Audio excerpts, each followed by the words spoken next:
folks on your team are looking down and they're just rowing the boat, right? Like they're just rowing as hard as they can. You know what I mean? And you got to row the boat too, but you got to be able to keep your eyes up and look for land, you know? Hey, the way we're doing this right now sucks. You know what I mean? The way we're doing whatever administrative tasks, like, it just sucks. But I know that if we can just get to next month, we can just get another 50,000 in revenue, then I can afford to hire this person, or I can pay for this piece of software, or we'll just solve this problem, or whatever it is. Welcome to the Lead In Podcast, where we dive deep into genuine stories of leaders who've seized control of their journey. This podcast is brought to you by Lead Hub, your growth partner for the trades. And now, I'm going to kick it over to our guy, Austin Lenny. Guys, welcome back. We got Mr. Rich Jordan in the house. How are you doing, sir? Doing well. Thanks for having me. Doing good, man. So, yeah, we were talking. It's since I bought an HVAC company, I never knew I was such a meteorologist. And all I do is check the weather. It's such a weird changeover. You're like, oh, sunny and perfect. You're like, oh, I don't like that. That's not my. Yeah, there's this movie, The Town, with Ben Affleck, and there's a girl in the town who, like, her code phrase is that like sunny days are her worst days, and like I feel like I'm the girl from the town. Yeah, totally. I love it. So it was great. I went back and I listened to, I never saw it, but I saw I think you did the 4th episode. So I listened to the original story of how you got rolling in the HVAC, and you went and got your MBA and you had a whole plan. No, I'm just kidding. that's a whole joke. So why you had no idea what you're doing, and I love every part of it. Whoa. Don't slander me like that. No, yeah, don't slander me. So let everybody know kind of your background a little bit, and then we'll go from there. Yeah, sure. So I spent my 20s in the Marine Corps as a Marine Corps infantry officer. I left in 2020,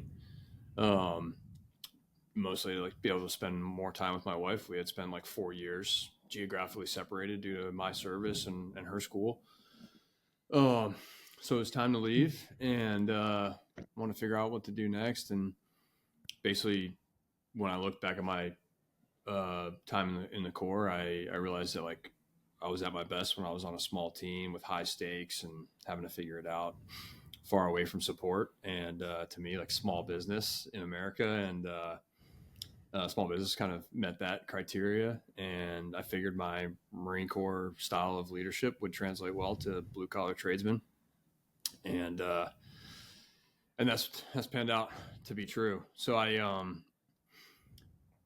I sort of did basically a search in my last couple of months in the Marines, and I happened to find a plumbing company for sale.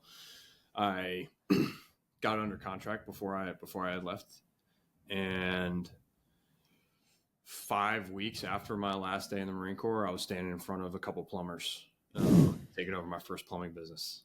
So it was me, my partner, and 3 plumbers to start. That was September of 2020, and now it's October of 2024, and we're at as of my count last night was that we're at 99 people. So our next hire will be 100. So just simple stuff, no big deal, Yeah. So let's talk about that first day. So you didn't have a huge plumbing background. We've hired a lot of my guys are military, ex-military, so very used to it. So you're handy, right? It's just how it is, right? And so Jack, similar thing, jumps into the HVAC space. You obviously didn't promise them that you were some grandioso plumber that could make magic, but what did you say to them in that first day? Do you remember? Yeah, really. I mean, it was about, I don't have all the answers, but I've got, got good intentions, and I'm here to learn from you guys, and I'm here to help enable you. So, and the more that you can show me how your day-to-day work happens, the more I can try to find ways to make it more frictionless and make us all more productive and have better balance and all that. So really it was I'm here in support of you. and that was seemingly like pretty well received. Mm-hmm. And so you have the first company, you're growing kind of, what was kind of how long did it take you before you were in the trenches and kind of building it? Did you feel like, okay, this is like, maybe this is, I'm sure you don't feel that even today, but like, basically you said like, I think I'm onto something here. Like I could see myself like buying more companies. Yeah, I think and I mean, it was weird when you said in the trenches. Like we were definitely in the trenches in the Mm-hmm. early days. Like I Mm-hmm. was like routinely digging holes in people's front yards to expose sewer pipes and water service lines and stuff like that. So help hired on some like more like low level laborers to do some of that stuff. Hired some CSR so I didn't have to answer the phone anymore. Dispatcher, started getting some of that like day to day, like just like being in the laundry machine, just getting like washed over and over and over. Like got some Mm-hmm. of that off my plate. Um, I'd say like about a year later, at that point we had grown because like the first year my partner stayed at his W-2 job, like in his career, because the business wasn't large enough to support us both. So I ran it like largely by myself with some like augmentation from him for the first year, and then he left his job and joined us full time. So once like we had built the team, and we had probably at that point we had gone from like 3 people to like 15. Um, so it felt like we had a little bit of a business. He had joined. I had some help, um, and at that point we felt like maybe we could strike out and do something else. And we happened to meet another business owner from New Hampshire. So my initial business was in New Jersey. We met an HVAC business owner in New Hampshire, Dale Sanford, and at an industry event, and he essentially proposed to us like, "Hey, like, are you guys crazy enough to buy a company in New Hampshire? I'm looking to get out of this thing," and we were. So, Yeah. and that like now that's our largest company. We took that over in 2022, like Q1 of 2022, and that was like 15 people and 3 million of revenue. That company now is like 15 million of revenue and like 65 people. Okay. So that's been a big win for us over the last 2 years. Um, but yeah, so I mean, really, it was like a year later when we felt Okay. like we could maybe start thinking So about it. you did most of those jobs, so I'd be interested to hear what I just heard this morning from one of my coaching clients who's working for an HVAC company in the Midwest that's being consulted by a private equity group. And this was the comment from the private equity guy. And I would be interested to hear your reaction because I just heard it this morning and I don't know how I feel. I have mixed emotions, how I feel about it. And maybe I'm wrong, maybe I'm right. So he said that per office person, you only need one office person per million to get the job done.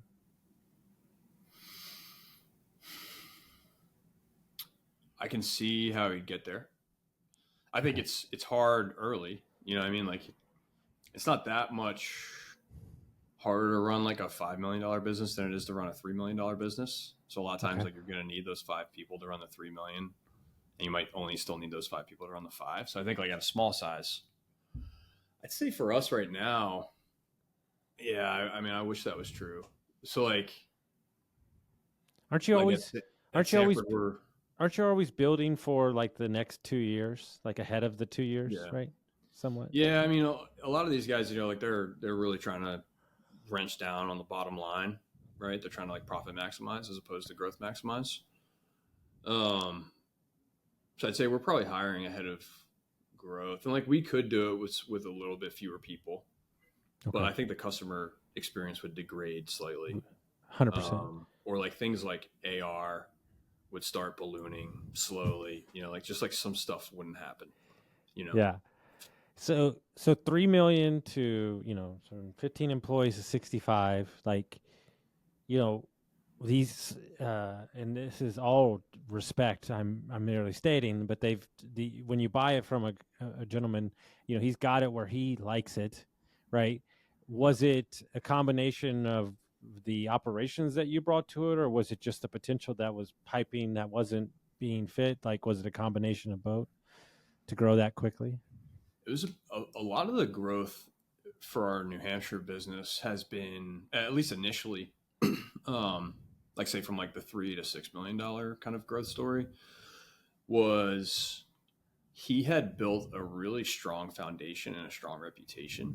So like for instance, like he had 1,200 memberships, which for me at the time, like that was like, I'm like, this is great. But there was just a lot of like operational thing. Like there was just a lot of like stuff broken on the operational side. For instance, like so we took over in 2022. In 2021, the company missed 12,000 phone calls. And like they were largely unaware of that. Okay, let's fix that. Let's like hire another CSR. Let's like reroute the phones in a different way. Let's track this data so that we know it and understand it. And if we're going to miss all these calls, we ought to know that we are, and then we can manage to it. Technician productivity was really low. And we've retained all those initial technicians actually. But they just like didn't have the tools. They didn't have the price book, to like make their job easy or efficient. They didn't have like the expectation set on like what good productivity was. We actually lowered the price of service, which I think is like oh, I'm so confused right now. Yeah. Hold on, Rich. I'm going to need to stop the podcast and walk away because I got a story for that on the back of that. But now I'm interested because that's not what's in the books. So talk to me, sir. So for us, it was like this it's kind of this idea of like taking it. We took a step back in order to take 5 steps forward. So, like I said, like the technicians historically at this company have been extremely unproductive, and like unproductive meaning like for every 10 hours that they would work, they might bill for 1 hour or less. Okay. So, and part of that was like a low conversion rate. But like, so as a result of being unproductive, the previous owner, as an answer to that, it's not necessarily wrong. It's just not necessarily what I would have done. Is that, okay, we're unproductive. We're not billing a whole lot of hours for the amount that we're working. So what we're going to have to do is we're going to have to jack the price of an hour really high so that 1 hour that we're billing for is enough to cover our costs.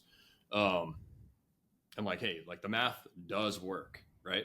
But to me, like that was trapping us in that problem forever, because at that rate, and it really truly was an exorbitant rate, like we were never going to be able to get the productivity gains that we needed, because we just couldn't get people to buy. So we actually reduced that price 25% on the service side. And then productivity shot up like 4 to 6 times. And we like unscrewed service. Like it took me about a year to figure that out actually. And as soon as we figured that out, like service took off, and we like restructured incentive plans, and we did a whole bunch of stuff at one time, brought in some killers, and service took off. So this is such an interesting conversation for me. Price is such a sensitive topic. It's something that nobody wants to talk about, how you package it, everything like that. So we're moving in. We've already moved, but we're moving into a new area in the second location.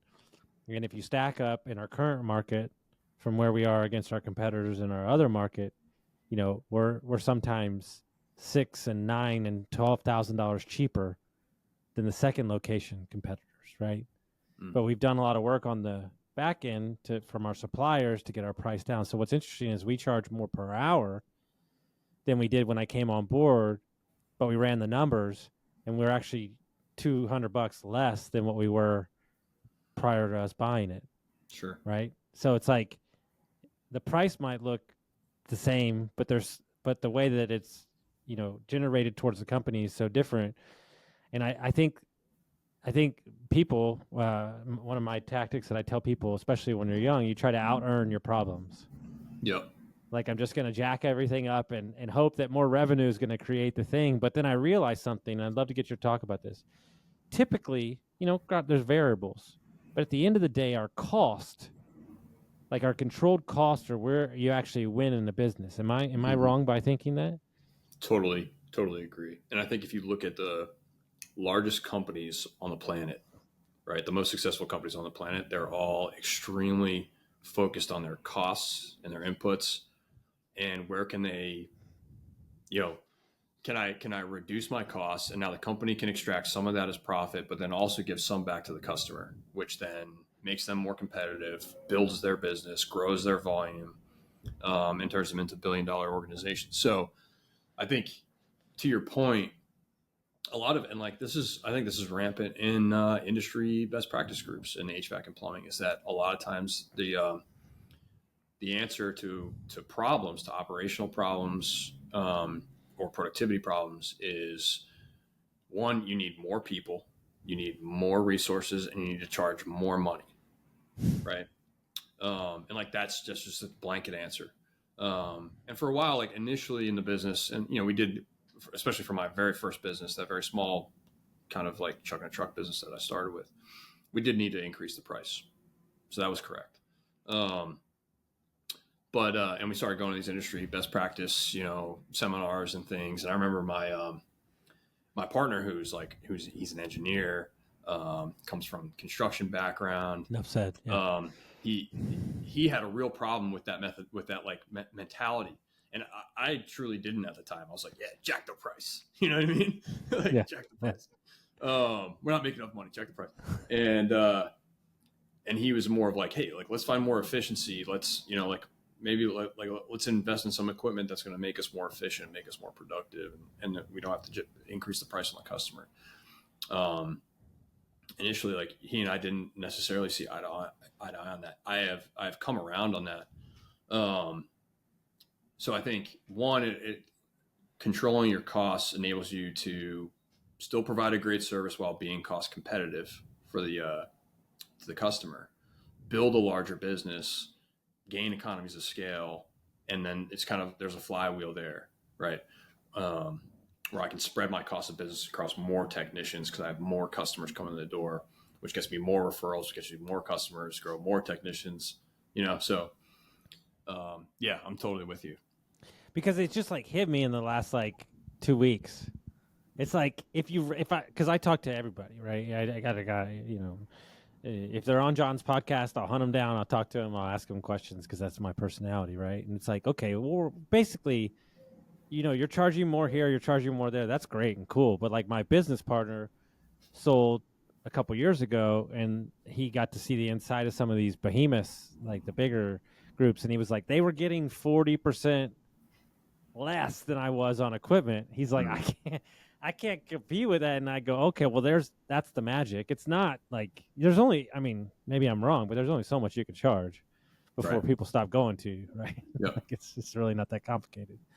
So when you came around to that kind of way of thinking, did you watch the company kind of take off from there? Like and you were saying like when you lower the price, then it kind of like just everything shot up, right? Yeah. I mean, we went from like, doing in a pretty decent size business. Like I think at the time we were probably doing strictly speaking, the New Hampshire business, we were doing like maybe 5 million. And my service department was basically like gross margin negative. It didn't contribute any dollars to the company. Okay. And we just like couldn't get it going. And like I said, like we reduced the price, revamped the incentive structure, brought in some really competent technicians to augment our current technicians. We revamped like how we flip leads to sales. We did like a lot of things in a short, made a lot of changes in a short 4-month time frame. And then we saw like our gross margin for service actually get to an acceptable level. And then from there, it's been like, tweaking and tweaking cost and price and productivity to get gross margin like to target. But to get it from like gross margin negative to say like even 40% gross margin was a difficult journey. Yeah, I bet. And so, kind of the thing that is on everybody's mind, and I'm the recruiter for our company, and that whole thing at the current moment. Like, what is your overall, as you've hired? I mean, you went from 3 people to 99. What is your philosophy on when you find that A player? Mainly, I might clip this clip out and see if I can talk my CEO into hiring this person I talked to today. But kind of what is your philosophy? On what I consider honestly is the arms race right now for technicians, and you have to get super creative. There's big signing bonuses. Like, how do you view hiring, and kind of what's your overall philosophy? Yeah, I mean, I think it starts with, like, the foundation of it is you have to run a great company. You have to run a great team. Your people have to want to come to work. They have to be like zealots for the company and what the company's about, the mission of the company, the way they're treated and led and managed, um, the way they're encouraged to treat the customer, right? Like, you see, like, a lot of, like, high pressure sales in this business. Technicians want to get away from that. So, we we take the way we lead and manage this company as our competitive advantage. And we go to great strides, like, make sure that that's done, like, in accordance with, what I believe to be best practice. Um, for us, that's gone a long way. Like, I have a competitor down the street who currently has a $25,000 signing bonus for Excuse me? technicians. 25. Is that same group? Is that the same private equity group that lost everybody? It's not, actually. This is like he's an independently owned. 25,000? Yeah, and like, we haven't lost a single technician to him, and we won't. Like, I can confidently say that we won't.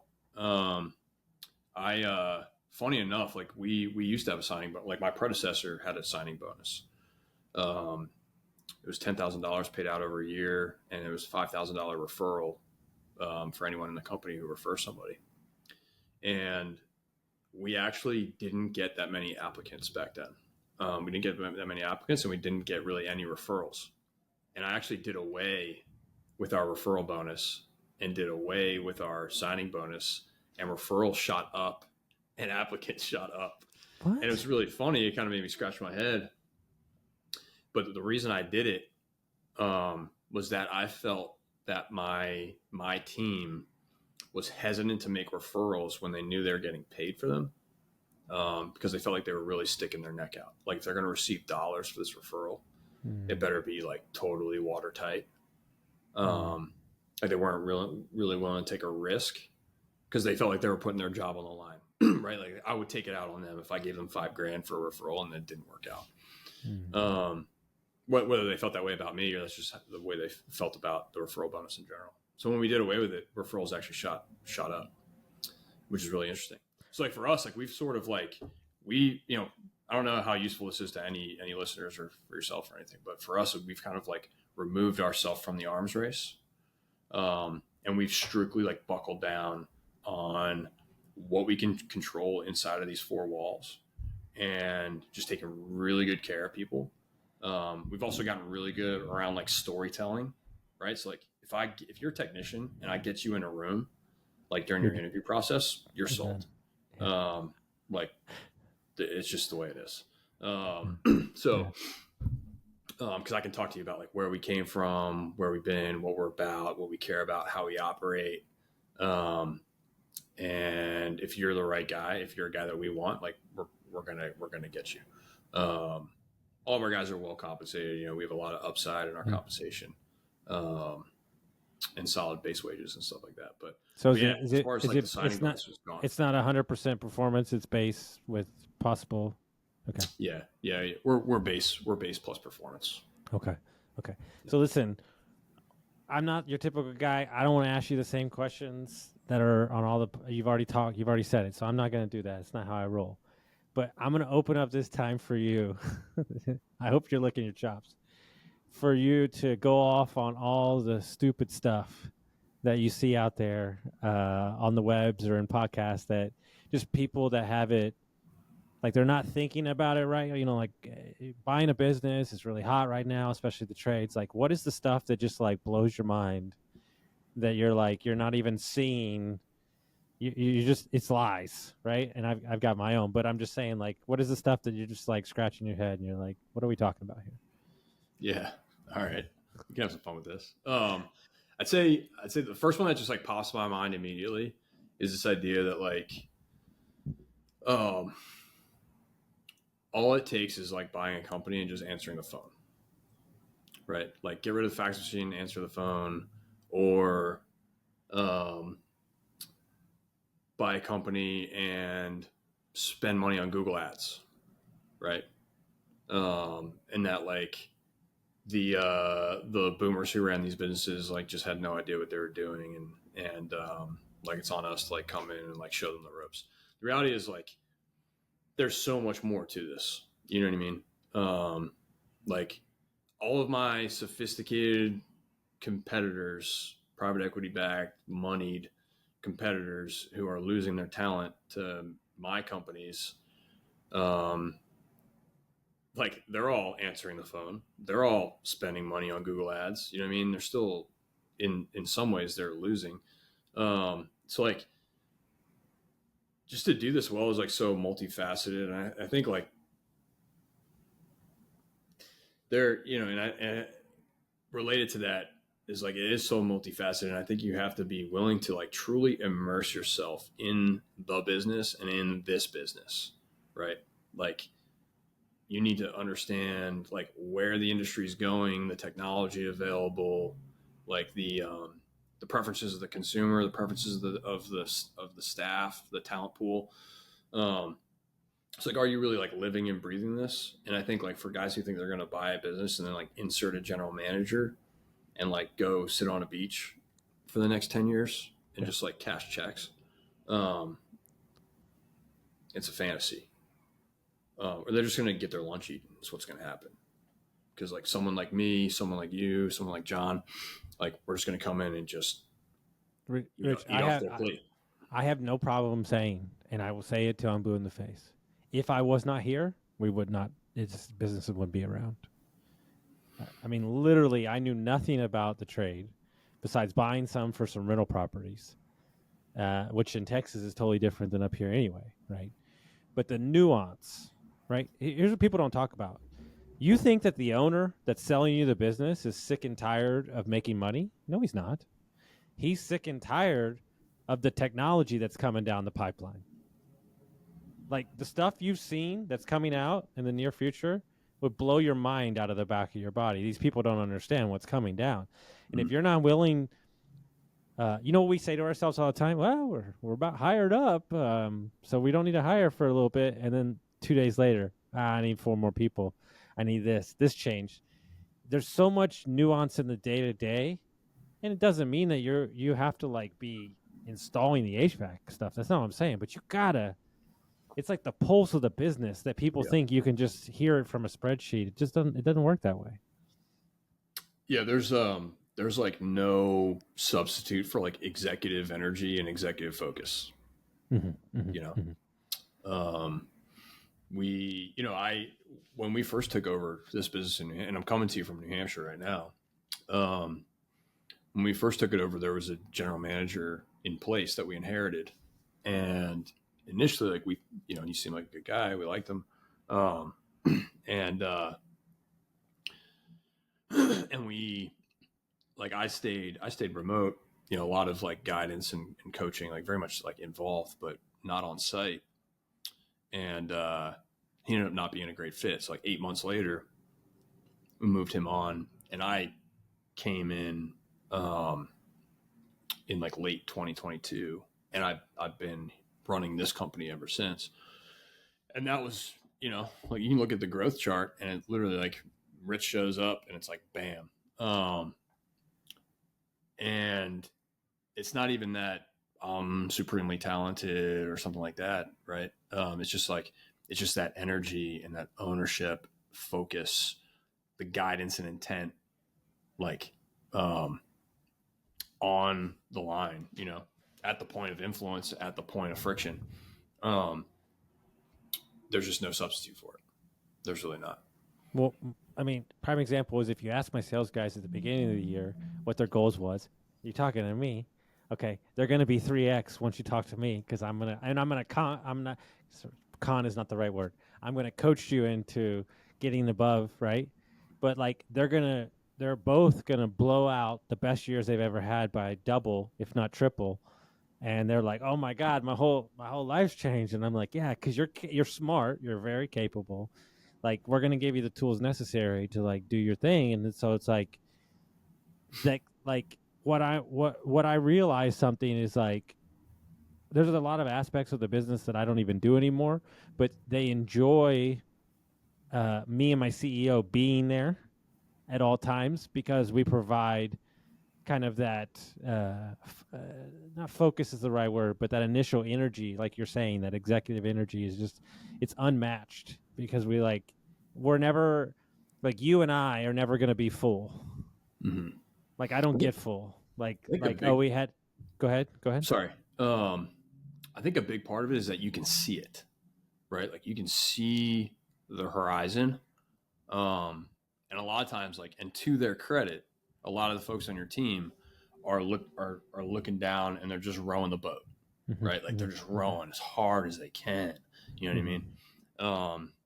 And you got to row the boat too, but you got to be able to keep your eyes up and look for land. You know, Yeah, like, yeah, hey, the way we're doing this right now sucks. You know what I mean? The way we're doing whatever administrative tasks, like it just sucks. But I know that if we can just get to next month, we can just get another 50,000 in revenue, then I can afford to hire this person, or I can pay for this piece of software, or we'll just solve this problem, or whatever it is. And for one, so I think someone has to have like that, their eyes up, um, and someone just has to like have the mindset of like the way we do it right now isn't how we always have to do it. mm-hmm. You know, like that's something that I catch my team with occasionally. It's like, hey, look, like, and a lot of times they're putting in like extraordinary effort, like in a lot of cases, like more effort than I would be willing to put in myself. You know, and it's like, man, like we could be doing this better. Mm-hmm. Let's like take 30 minutes and just think through how we could work smarter here. Yeah, And I think that allows you to basically what you're doing is like without increasing the team, you've unlocked capacity, yeah, right? yeah, yeah. Which then enables you to grow. So, a question I have for you is you're bigger than I and your team's bigger. One of the things that I deal with on a regular basis, and it's just a happenstance. It's who I am as a person. Um, there's a million problems in the business day to day that I could fix in like 2.5 seconds. But if I do that, we don't scale. If I do that, they don't learn. How like I kind of just like disappear sometimes, so I don't like have to like. How do you teach yourself to like keep your hands out of it when you know you could fix it in like 5 seconds? So I I am notorious in my business for like everybody knows that like Rich is going to answer your question with a question. Okay. Um, and what I've told at first people, you know, it sometimes irritates people, right? Um, but what I've kind of messaged to the team, like especially like my new, you know, people that have become managers on this team in the last, you know, 12 months,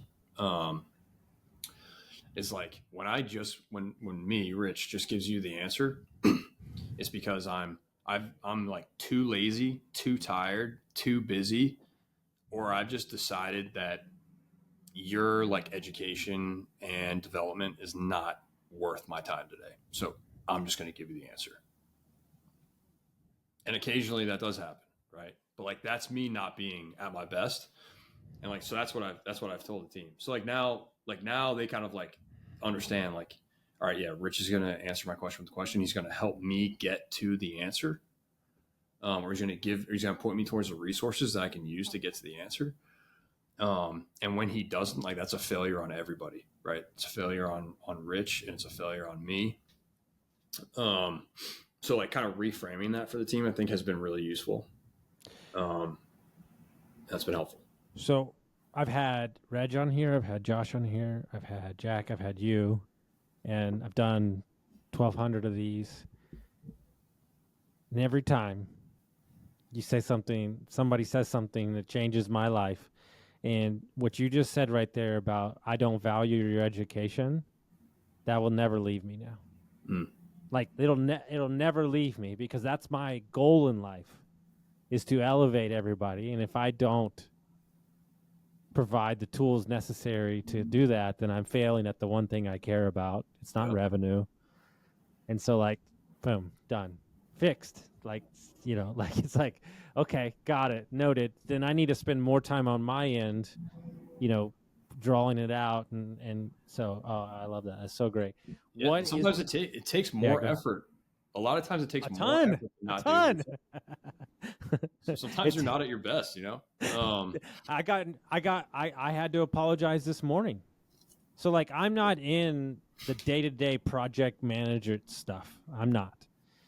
But I like to get there Monday morning. Well, there was an issue. Somehow I got dragged into the middle of a sales guy and a conversation that I should not have been a part of, because I have no idea what the hell is going on. Yeah. And I acted like an ass. And I went and apologized, and I said, I promise you that I will no longer be pulled into conversations I don't belong to be in.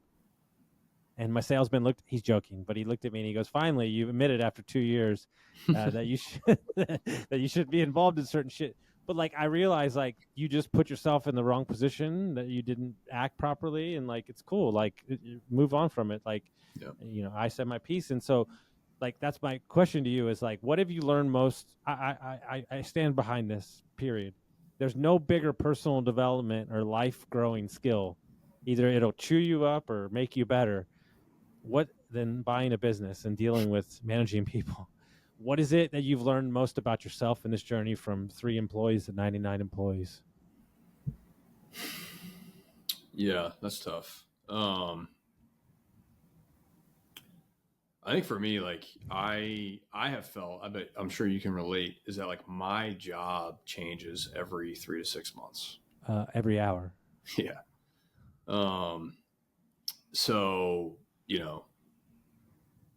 6 months ago it was like warehousing and inventory and replenishment. Mm-hmm. The last 2 months it's been sales and close rates and commissions and stuff like that. So what have I learned most about myself? I don't know. I mean, I think I've reinforced for myself that with enough like focus and bandwidth, like I can learn anything. And I have to be able to learn anything. Cause like as the owner, right, like we're talking about having this vision, right, and driving the company forward and that executive energy. A big part of that is like, you have to be like, you're like the one person in your company who's going to like be at the forefront when it comes to like this new functional area of the business, right? Like now the company's big enough to have a finance function or a marketing function in house, like someone's got to like learn that and hire for that and vet that and manage that. And I think oftentimes that's the owner's charge to like push the company forward, or like decide how we're going to operate. Like what are our like principles, and like what are like the what's the framework that we're going to operate within, and how we're going to guide this company. And a lot of times you just don't have the answer. Like I have some things that I picked up from the Marine Corps and I brought into the business, but a lot of them I've had to like learn myself, pick up a book, call somebody who's doing it. You know what I mean? So it's like, so I don't know. I don't know if that's a great answer to your question, but no, that's what kind of comes to my head. No, it's an amazing answer, and you have no idea how much it resonates with me. I have a separate question. This is a selfish question, but in the same vein. I am toying with the idea of how much I actually need to know about the HVAC stuff and the plumbing stuff.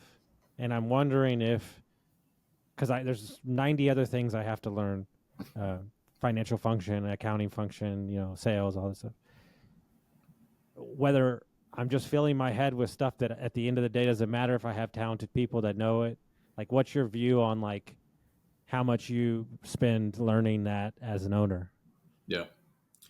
I think it's a big part of it is based on the size of your business. I think at a small size, there is a decent amount of trade knowledge that you should know. Like you're so close to it. You know what I mean? Mm-hmm. So like when 4 years ago, like I could install a sewer, I could repair a water service line, I could install a water heater. You know what I mean? And in some cases, I had to. But even when I didn't have to,